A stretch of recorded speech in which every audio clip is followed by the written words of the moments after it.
সংস্কারের কাজে হাত দিয়েছেন সরকার, আর শহীদ প্রেসিডেন্ট জিয়াউর রহমানের দেখানো পথে এগিয়ে যেতে চায় বিএনপি, এমনটাই জানিয়েছেন দলটির মহাসচিব ও স্থানীয় সরকার মন্ত্রী মির্জা ফখরুল ইসলাম আলমগীর। বলেন, দেশকে সামনে এগিয়ে নিতে সবাইকে ঐক্যবদ্ধভাবে কাজ করতে হবে।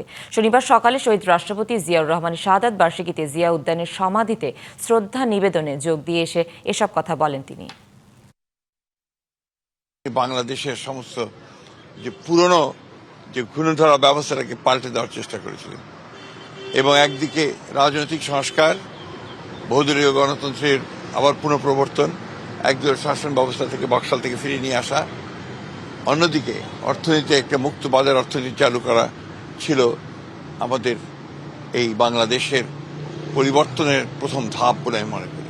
এই বাংলাদেশটা বিনির্মাণ করতে পারি, গণতন্ত্রের ভিত্তিকে আরো শক্তিশালী করতে পারি, সেই শক্তি আমরা এখান থেকে পাই এবং জনপ্রত্যাশা অনুযায়ী এদেশের উন্নতি সমৃদ্ধি করবে।